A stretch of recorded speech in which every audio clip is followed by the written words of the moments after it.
আপনি দেখবেন হয়তো ওই টাইমে কিছু শিক্ষার্থী মসজিদে নামাজ পড়ছে, আল্লাহর কাছে দোয়া করছে, আবার দেখবেন কিছু শিক্ষার্থী হয়তো সেই সময় প্রেম করে বেড়াচ্ছে, ঘুরে বেড়াচ্ছে। আপনি দেখবেন ওই সময় কিছু শিক্ষার্থী হয়তো আবার মাদকে আসক্ত হয়ে হয়তো বসে আছে। আবার এমন চিত্র দেখবেন একটা শিক্ষার্থী ক্যাম্পাসে প্রথম বর্ষে খুব ইনোসেন্ট ফেস নিয়ে, ইনোসেন্ট মাইন্ড নিয়ে, ইনোসেন্ট অ্যাপ্রোচ নিয়ে সে ক্যাম্পাসে ঢুকেছে, বাট বের হওয়ার সময় তার হাতে সিগারেট এবং মাদক নিয়ে সে বের হয়েছে। আপনি দেখবেন এমনও হয়েছে কোনো কোনো শিক্ষার্থী ক্যাম্পাসে ঢুকেছে তার অনেক বড় স্বপ্ন নিয়ে, ফ্যামিলির অনেক বড় প্রত্যাশা সে ফিল আপ করবে, সে প্রত্যাশা নিয়ে এখানে আসছে। শুধুমাত্র চারপাশের পরিবেশ, বাজে গাইডেন্স এবং সঠিক ফলো আপ না পাওয়ার কারণে দেখবেন সে বের হওয়ার সময় হতাশা নিয়ে বের হচ্ছে।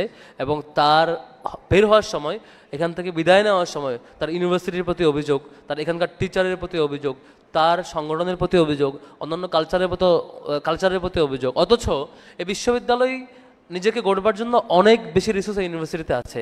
চাইলে একজন শিক্ষার্থী তার মতো করে কোন কোন পরিবেশে সে যাবে না, কোন কোন পরিবেশে সে যাবে, কাকে বন্ধু বানাবে, কাকে তার বন্ধু মনে করবে না, কাকে তার জন্য সিনিয়র ফ্রেন্ড মনে করবে, যে সিনিয়র গাইডেন্স দেওয়ার মতো উপযোগী পার্সন মনে করবে, কাকে সে স্কিপ করবে, কোন ধরনের কন্টেন্ট সে কনজিউম করবে, কোন ধরনের কন্টেন্টকে সে স্কিপ করবে, কোন ধরনের টিচার, কোন ধরনের ফ্রেমওয়ার্ক সে মেনটেন করলে পরে সে আগাবে। এই জিনিসটা ঠিক করতে পারলে আমার কাছে মনে হয় প্রত্যেকটা শিক্ষার্থীকে খুব ভালোভাবে বেড়ে ওঠা পসিবল, এখানে খুব ভালোভাবে জায়গায় যাওয়া পসিবল। আবার এমনও হয়েছে, আমি 18 সালে আমার প্রথম বর্ষ হয় বিশ্ববিদ্যালয়ে, আমি দেখেছি যে একসাথে নামাজ পড়তাম কোনো বন্ধু, একসাথে মসজিদে যেতাম, একসাথে রিডিং রুমে পড়তাম। মাস্টার্সে উঠে দেখি সেই বন্ধু গাঁজা খায়, সেই বন্ধু নামাজ পড়ে না, সেই বন্ধু ঠিকঠাক পড়াশোনা তো দূরের কথা, তার যে রেগুলার যে মানুষ হিসাবে যে লাইফ স্টাইল সেটা ঠিকঠাক পায় নাই। এমনও বন্ধু দেখেছি পরিবেশের কারণে তিনি নষ্ট হয়ে গেছেন, অথবা তিনি যে চ্যালেঞ্জ তার ছিল সেই চ্যালেঞ্জে তিনি তাকে তার মতো করে গড়ে তুলতে পারেন, এটা তার জায়গা ছিল, একটা হতাশার জায়গা।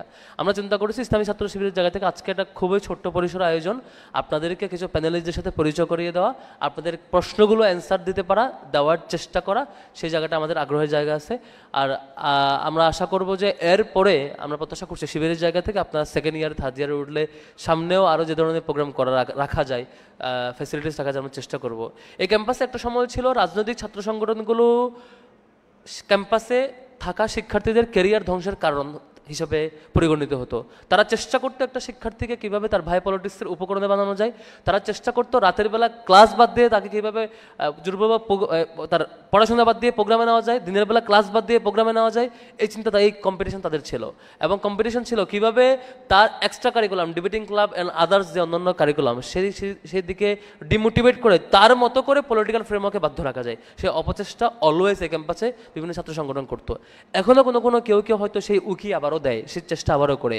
আমরা এই জায়গার ঠিক বিরোধী। আমরা চাই যে আমাদের শিক্ষার্থী ভাই বোনেরা এখানে কারো দাস হওয়ার জন্য আসে নাই, কারো ভাই পলিটিক্সের অংশ হওয়ার জন্য আসে নাই। তারা তাদের জায়গাতে নিজেদেরকে রিসোর্স মোবিলাইজ করা, আর যাদের রিসোর্স আছে তাদের রিসোর্সগুলো এখানে দিবে, ইউটিলাইজ করবে, পারস্পরিক মিথস্ক্রিয়া হবে, সেই র্যাপো বিল্ডিংয়ের মাধ্যমে আমরা একে অপরকে বেড়ে উঠবে, সেই চেষ্টা করতে চাই।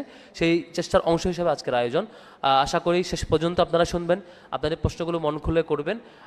আমি একটু আপনাদেরকে অনুরোধ করব, আমাদের আপুরা এই মাঝখানের অংশের অর্ধেক পর্যন্ত, সামনের অংশে আপুরা বসি, আর লাস্টের অর্ধেকে আমাদের ভাইয়েরা চলে যেতে পারি, তাহলে সামনের অংশটা ফিল আপ হবে। এখন একটু এলোমেলো হচ্ছে আর কি। আমি আবারও যদি বলি, আমাদের আপুরা একটু সামনের দিকে চলে আসবেন, সামনে জায়গাগুলো ফাঁকা আছে। আর লাস্টের অর্ধেক অংশ যে সামনে এই মাঝের সারির এই পাশের ভাইয়েরা চলে যেতে পারেন, বা ওই পাশে কিছু ভাইয়েরা চলে আসতে পারেন।